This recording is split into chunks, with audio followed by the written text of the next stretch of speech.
That you're coming in. Thank you. YouTube Live, Linda Aman, Aman Arts, welcome to my world. I think that we're going to have some people come in and visit with me. This will be recorded and you can find it later as well. I am excited for today. We're right at 3 o'clock. That's our time for live. So come on in. And if you would do me a favor and encourage me by going into the little chat area and put that you're coming on, that would be great. If you would do me a favor and encourage me by going into the... So we had a little bit of back feed there. We're good for now. So yeah, type in that you're here so I can see who's here live, and then we will start. So today my topic is about how I judge an art show. And there's a number of things I do. This is part one. And I've been privileged to receive a lot of awards over the years. And it's always been interesting of why did they pick that? And every judge, every person that goes in to judge a show, even if you as a viewer go to judge a show, there's always the ways that you feel about it, and the way you would judge it would be different from someone else. I have hi Katie. I have a lot of very strategic ways that I go through an art show and how I actually judge a show. I'll tell you what, after you judge a show, you are not so judgmental on judges because you go, this is a hard job. I've done it a number of times for very high class shows. And I totally get that it's a difficult thing to do, especially when you have a show that I did this last year, where you have all these entries coming in and you actually have to eliminate some from even being in the show. And that's a really hard thing to do as an artist and judge. So I'm just on part one here. I want to tell some of the for another podcast. Hi, Melinda, early online. Exciting to see you again. So I actually, when I do these presentations of a judgment of a show, I try to tell everybody that I can why I judged what I did, how I did it. So I'm going to judge one of my pieces as if it was a show that is that it's in. So I'm going to kind of disregard and think it's not my painting. And like I said, this is part one because I'm going to go over elements and principles of design. So actually in the art piece, what I'm thinking when I do it. And then the next time I will do more about how I would look at each piece. And then another YouTube, I would talk about how the work for me needs to be presented in a professional manner. And then one that would be really fun for you that I've got in my thinking, because you know I've always got something new, is how I walk through an art show as number one, a viewer just coming through an art show. Number two, for an education, how I actually go through and learn something. And number three, if I was a judge. And I'll teach you how to do that. So the next time you go to an art show, you will have another level of appreciation of what it means to decipher who should get what award or what you think or are educated by. So that's out there later. So today, let's get started. I'm going to do elements and principles of design. And like I said, this is just the touch of the startup. So I'm going to pretend that this painting that I'm going to swing over and show you. So stay tuned as it swings. I've got all this fabulous equipment. And let me get this all lined up for you. Move it up a little bit for you. Okay.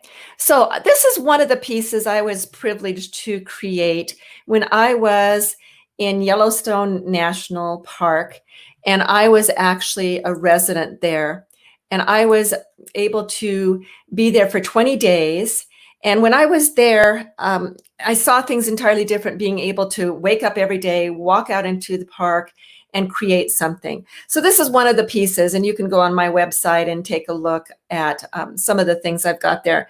But let's say that I was judging this in a show. So elements and principles of design, just taking a few of the things, for instance, line, shape, color, form, value, texture, space. Those are elements of design. Principles of design is how you take those elements and incorporate them into design. So that would be, here's a few, they're not all: balance, movement, rhythm, contrast, emphasis, pattern, and the unity of the piece. Now, when I judge a show, if I see something that is not compositionally the way that you should think about doing an art piece, quite often what I do is I go, I wonder if the artist did that intentional. They broke the rules intentional and it worked. Or do I think that they maybe missed something? Of course, those are part of the judgments. So I'm going to show you in this piece. If I were judging this piece, usually you want to go 1/3, 2/3 in compositional orientation rather than half and half. So you could look at this two different ways as a judge. So let's say I come up to the judge and I go, oh my goodness, this person did it half and half. Or I could go, oh, this person actually did it the 2/3, 1/3. Do you see the difference in the judgment? Just like that quickly, I could judge this that it was either done in a half portion or that it was 1/3, 2/3. So I'm going to pretend again, I don't know who this is. And I would look at this and go, you know, they balanced the imagery. They do have this stripe kind of halfway through, but the difference of the variation of the sky to the abstracted mountain, whatever this is looking 1/3, 2/3. Not to say that they couldn't break the rules and surprise me with something. Another thing I have noticed in the awards that I have won, a lot of times when I can talk to the judge later, they will say quite often, I liked what you did different. I have the privilege myself of seeing hundreds of paintings all the time with my students and judgments of places. So I'm able to see a lot. And when I see something unusual, maybe very bold, one of the awards I gave last year, besides it's being fabulous, the reason it came to the very top is I saw they took risk. R-I-S-K. I saw them take risk, and the risk was something that got them a top award. So those are just a couple things in thought. So if I was still looking at this, let me just go down a couple. And you don't have to have all of the elements of design and the principles of design to make a good piece. What you're doing is you're arranging those things in a way that would be pleasing to the eye. So you don't have to have them all, but when you put them in, if you have one that isn't working well, when you have a list and you have an idea of what you might be missing, you can do that. So I'm going to talk about line.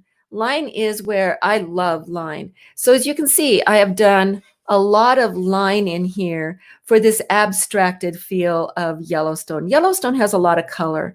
So I felt that doing all this water and maybe the color of all of the chemicals and all of the stuff there, this gave me that impression. So this would be an interpreted piece. If you went to Yellowstone, you would not see this view, but you would have the view of the sand and the dirt, and you would also see the mountain behind, and then you might have all this stuff that's happening on.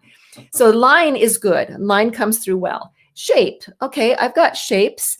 I've got a repeating of shapes. So I've got all these little dots, and then I've got larger circles, and then I've got the movement and bringing you through, and then there's more circles here. So I've got shapes that are incorporated. Form.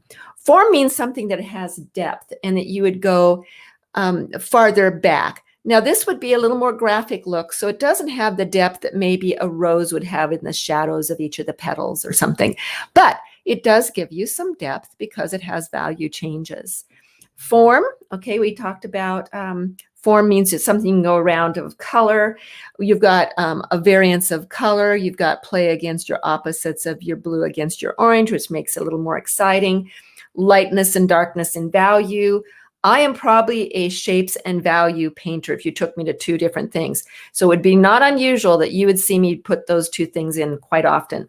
Texture. Texture is either physical or it is visual. This one is visual because if you felt it, it doesn't have texture. Space, can you go around it? Yes. So elements of design, I've actually got quite a lot of them in there. If I was missing one, it'd be fine. Something else might be more important, but I would go, okay, this piece has some things. Now, how do they come together?